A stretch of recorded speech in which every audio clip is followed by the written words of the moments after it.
नमस्कार दोस्तों, मैं योगाचार्य आनंद आज आपके साथ चर्चा करना चाहता हूं कि संसार, इस सृष्टि की जो रचना है, क्या वो किसी ईश्वरीय शक्ति के द्वारा संपन्न की गई है या फिर यह एक महज एक संयोग है। तो आज इसी विषय पर थोड़ी सी अपनी बात आपके सामने रखना चाहता हूं। मेरे प्यारे भाइयों बहनों, जब इस संसार को हम देखते हैं तो हमें चारों ओर एक नियम प्रणाली हमको देखने को प्राप्त होती है। ऋतुओं का आना, सर्दी का आना, गर्मी का आना, बरसात का आना, फिर पतझड़ का आना, बसंत का आना, उसके बाद फिर से एक हरियाली का आना।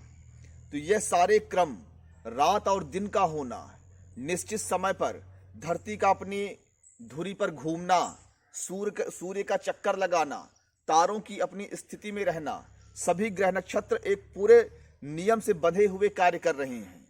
और दूसरी ओर हम देखते हैं कि इस संसार में तरह तरह के संगीत फैले हुए हैं, लोगों की भावनाएं फैली हुई हैं, सुख दुख फैले हुए हैं। तो इन समस्त चीज़ों को जब हम ध्यान से देखते हैं तो हमें ऐसा प्रतीत होता है कि यह जो संपूर्ण संसार की व्यवस्था है, यह एक अत्यंत दिव्य व्यवस्था है। इसमें किसी प्रकार की कोई कमी नहीं है, किसी प्रकार की कोई अनुशासनहीनता नहीं है।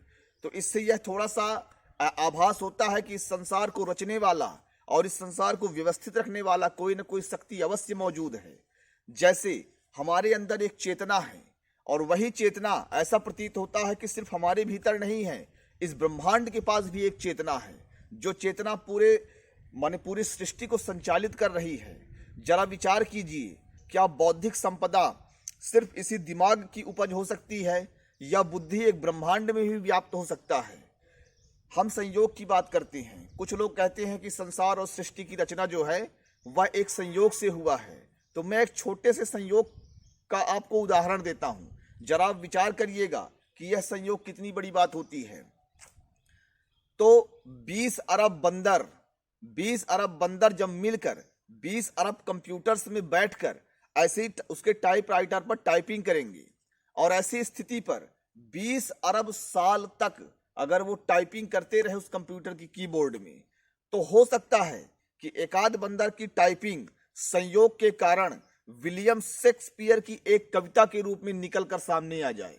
आपको बात समझ में आई कि 20 अरब बंदर 20 अरब वर्ष तक 20 अरब कंप्यूटर्स में बैठकर ऐसे ही खटर पटर टाइपिंग करते रहें, तो हो सकता है कि संयोग के कारण उनकी कोई एक टाइपिंग विलियम शेक्सपियर की एक कविता के रूप में प्रकट हो जाए। यह एक संयोग हो सकता है, लेकिन यहाँ सिर्फ एक कविता की बात नहीं चल रही है, यहाँ संसार के हर एक नियम की बात चल रही है। और इतनी सारी जो नियमों की जो व्यवस्था है, यह व्यवस्था क्या महज एक संयोग हो सकता है। जिस प्रकार से हमारे भीतर सोचने समझने की शक्ति है, तो वह सोचने समझने की शक्ति संपूर्ण ब्रह्मांड में भी व्याप्त है। आप देखिए कि हमारे शरीर में जो भी तत्व है, जैसे ये मांस है, हड्डियां हैं, इत्यादि चीजें हैं, यह ब्रह्मांड से ही प्राप्त हुई हैं। उसी प्रकार यह चेतना जो हमारे भीतर प्राण के रूप में है, वह भी ब्रह्मांड से ही प्राप्त हुआ है। और हमारे भीतर जो सोचने समझने की शक्ति, जो बुद्धि है, वह भी ब्रह्मांड से ही प्राप्त हुआ है। अर्थात ब्रह्मांड के पास भी एक सोचने समझने की, नियम व्यवस्था बनाने की और उसको संचालित करने की एक शक्ति है। और इसी संपूर्ण शक्तियों को अगर हम, जो पूरे नियम से कार्य करते हैं, इनको हम अगर ईश्वर नाम की संज्ञा दे रहे हैं, तो यह कोई आश्चर्य की बात नहीं है। इसलिए इस ब्रह्मांडी शक्ति को हम ईश्वर के रूप में याद करते हैं और वह ईश्वर ठीक वैसा ही व्यवहार करता है जैसा ज्ञानी पुरुषों ने इसके विषय में बताया है। ईश्वर सुनता है, ईश्वर समझता है और ईश्वर कर्मों का फल देता है।